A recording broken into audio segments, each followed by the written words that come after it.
സുൽത്താനായി നമ്മുടെ PV അൻവർ നിയമസഭയിലേക്ക് വരും. വെറും MLA ആയിട്ടായിരിക്കില്ല വരുന്നത്. നല്ല ഭൂരിപക്ഷത്തിൽ ജയിപ്പിച്ചോളാം. നല്ല ഭൂരിപക്ഷത്തിൽ. അതിനെ അങ്ങനെ ജയിപ്പിച്ചാൽ ബേപ്പൂരിലൊരു സമ്മാനം ഉണ്ടാകും. ഞാൻ അവസാനിപ്പിക്കുന്നു. ഇനി വിശ്രമമില്ലാതെ പ്രവർത്തിക്കുക. നല്ല ഭൂരിപക്ഷത്തിൽ ജയിക്കുക. നമ്മൾ ഒരു മഹായുദ്ധത്തിന് നടുവിൽ നൽകിയ, പക്ഷെ നമ്മൾ ഈ യുദ്ധം ജയിക്കുക തന്നെ ചെയ്യും.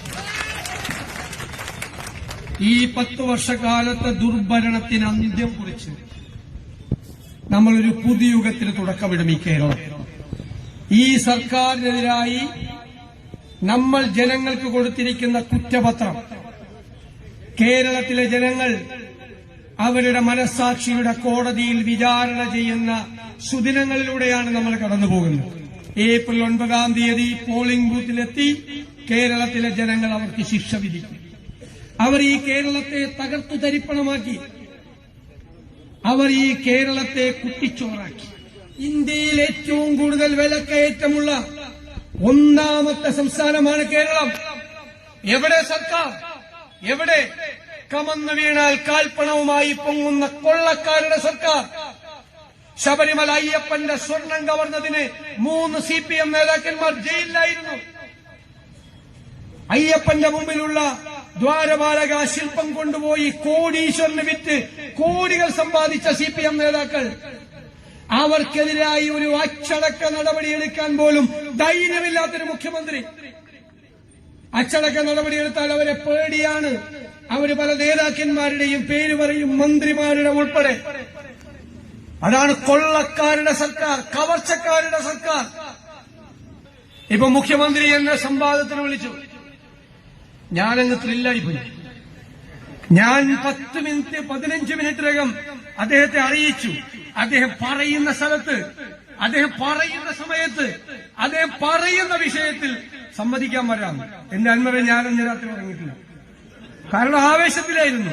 പിറ്റേ ദിവസം നേരം വെളുത്തപ്പോ മുഖ്യമന്ത്രി പിന്മാറി. എനിക്ക് നിരാശയായി.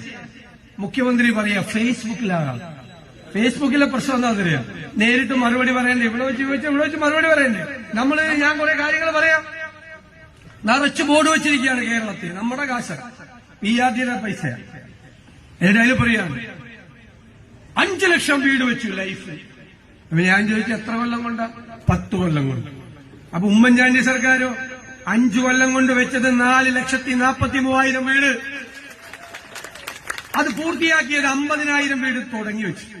ഇവരെന്ത് ചെയ്ത്? ആ 50,000 ഇവരെ കൂട്ടച്ചേർത്ത്. അപ്പൊ യഥാർത്ഥത്തിൽ ഇവര് 10 കൊല്ലം കൊണ്ട് പണിതത് 4.5 ലക്ഷം വീട്. നമ്മൾ 5 കൊല്ലം കൊണ്ട് പണിതത് 5 ലക്ഷം വീട്. അപ്പൊ മുഖ്യമന്ത്രി പിറ്റേ ദിവസം ഫേസ്ബുക്കിൽ പറയാണ് ഉമ്മൻചാണ്ടിയുടെ കാലത്ത് 4,000 വീട് വെച്ചിട്ടുള്ളത്. പുള്ളിക്ക് എഴുതി കൊടുക്കുന്നത് ആരോ പുള്ളിയുടെ ശത്രുക്കളാണ് കണ്ടാണ് ഓഫീസിൽ. നിങ്ങൾ ആരെങ്കിലും വിട്ടാണെന്ന് എനിക്ക് സംശയമുണ്ട്. നിങ്ങളെനിക്ക് സംശയം. നിങ്ങൾ ആരോ വിട്ട് പുള്ളിക്കിട്ട് പണി കൊടുക്കാൻ ആരോ വിട്ടാണ്. 2013 ആരാ? ഗണേഷ് കുമാർ ഉമ്മൻചാണ്ടി മന്ത്രിസഭയിൽ അംഗമാണ്. ഒരു കേസുണ്ടായി. അപ്പൊ പിണറായി വിജയൻ പറഞ്ഞു ചവിട്ടി പുറത്താക്കണം ഗണേഷ് കുമാറിനെ. ഉമ്മൻചാണ്ടി ചവിട്ടി പുറത്താക്കിയില്ല. വിളിച്ചു വന്ന് രാജിക്കത്ത് എഴുതി മേടിച്ചു. ആ ചവിട്ടി പുറത്താക്കണമെന്ന് പറഞ്ഞ ഗണേഷ് ഇപ്പോ പിണറായി വിജയന്റെ മന്ത്രിസഭയിൽ ഇരിക്കുക. എന്തുവാണ് ഇത്? എന്നിട്ട് അതിനേക്കാൾ വലിയ കുഴപ്പം പിടിച്ചൊരു കേസിൽപ്പെട്ടു ഈ കഴിഞ്ഞ മാസം. അപ്പൊ ഞാൻ രാവിലെ നോക്കിയിരിക്കുകയാണ് പിണറായി വിജയൻ ഇയാളെ ചവിട്ടി പുറത്താക്കണതാണ്. അപ്പൊ പറയുക കുടുംബ പ്രശ്നമാണ്. അപ്പൊ ഇദ്ദേഹത്തെ ഇരട്ടച്ചങ്കെന്ന് വിളിക്കുന്നു, അല്ലെ ഇരട്ടത്താപ്പ് കാണിക്കുന്ന ആളെ ഇരട്ടത്താപ്പെന്ന് വിളിക്കണം. ഏതാ വേണ്ടത്? പിന്നൊരു ഗോവിന്ദനുണ്ട്. എന്റെ അമ്മോ, രാവിലെ വന്ന് പറഞ്ഞു കൊടുക്കും നുണ പറഞ്ഞു. ഞാനതാണ് പിണറായി വിജയൻ നുണറായി എന്ന് പേരിട്ടത്. നുണറായി എന്തുകൊണ്ട് നുണ പറയുന്നത്? MV ഗോവിന്ദൻ നമ്മുടെ PP ദിവ്യ ജില്ലാ പഞ്ചായത്ത് പ്രസിഡന്റിന്റെ സംസാരം കൊണ്ട് മനം നൊന്തൊരാൾ ആത്മഹത്യ ചെയ്തു. നവീൻ ബാബു. ഗോവിന്ദന്റെ അൻവരെ രാവിലെ പത്തനംതിട്ടയിൽ നവീൻ ബാബുവിന്റെ വീട്ടിൽ ചെന്ന് ഭാര്യയോടും കുടുംബങ്ങളോടും പറഞ്ഞു ഞങ്ങളുണ്ട് നിങ്ങളുടെ കൂടെ, നിങ്ങളുടെ കൂടെയാണ് ഞങ്ങൾ. എനിക്ക് തന്നെ കണ്ണീര് വന്നു ഇത് കണ്ടിട്ട്, ഈ സ്നേഹം കണ്ടിട്ട് അവരോട്. പിറ്റേ ദിവസം ഈ PP ദിവ്യ ഇതിലെ പ്രതി ജയിലിൽ നിന്ന് ഇറങ്ങി. അപ്പോ നവീൻ ബാബുവിന്റെ കൂടെയാണെന്ന് പറഞ്ഞ ഗോവിന്ദൻ എന്ത് ചെയ്തു? ഭാര്യയെ പറഞ്ഞു വിട്ടു ജയിലിൽ. ഭാര്യ പോയിട്ട് PK ശ്യാമള പോയിട്ട് രക്തഹാരം അണിയിച്ചു. ആരെ? PP ദിവ്യ. അതോട് ഞങ്ങൾ നിങ്ങളുടെ കൂടെയാണ്.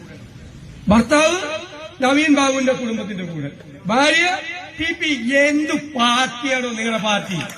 നാണമില്ല നിങ്ങൾ, നാണമുണ്ടോ നിങ്ങൾക്ക്? ഇതുപോലത്തെ ഒരു പാർട്ടി കളവല്ലാതെ പറയില്ല, വായെടുത്തു കഴിഞ്ഞാൽ കളവല്ലാതെ പറയില്ല. ഞാൻ പറഞ്ഞു ഭാഷാ പണ്ഡിതനുള്ള അവാർഡ് കൊടുക്കണം മുഖ്യമന്ത്രി. എത്ര മനോഹരമായ വാക്കുകളാണ് മലയാള ഭാഷയ്ക്ക് സംഭാവന ചെയ്ത്, അല്ലെ?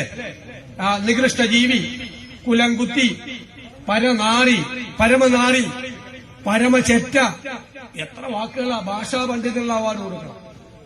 ഇവരൊക്കെല്ലാം ഈ ദുർഭരണം അവസാനിപ്പിച്ച്, ഈ കൊള്ളക്കാരുടെ ഭരണം അവസാനിപ്പിച്ച് കേരളത്തിൽ ഒരു പുതിയ ഭരണമുണ്ടാകും. ഈ നാടിന് മാറ്റമുണ്ടാകും. നമ്മുടെ കുഞ്ഞുങ്ങൾ, അവരുടെ കുഞ്ഞുങ്ങൾ, അവർ ജീവിക്കുന്ന കേരളം മതേതര കേരളം. അവിടെ അവർക്ക് നല്ല വിദ്യാഭ്യാസം ലഭിച്ച്, നല്ല ജോലി കിട്ടി, നല്ല തൊഴിൽ കിട്ടി, നല്ല രീതിയിൽ ജീവിത നിലവാരം ഉയർത്തി ഈ കേരളത്തെ നമ്മൾ മാറ്റും. ജനങ്ങളുടെ സർവേ ഉണ്ട്. ആ സർവേ ഞാൻ പറയട്ടെ. 100-ലധികം സീറ്റുമായി നമ്മുടെ ടീം UDF അധികാരത്തിലേക്ക് വരും. ബേപ്പൂരിൽ നിന്ന്, ബേപ്പൂരിലെ സുൽത്താനായി നമ്മുടെ PV അന്ന് നിയമസഭയിലേക്ക് വരും. വെറും MLA ആയിട്ടായിരിക്കില്ല വരുന്നത്, മനസ്സിലായല്ലോ? നല്ല ഭൂരിപക്ഷത്തിൽ ജയിപ്പിച്ചോളാം, നല്ല ഭൂരിപക്ഷത്തിൽ. അതിന് അങ്ങനെ ജയിപ്പിച്ചാൽ ബേപ്പൂരിലൊരു സമ്മാനം ഉണ്ടാകും. ഞാൻ അവസാനിപ്പിക്കുന്നു.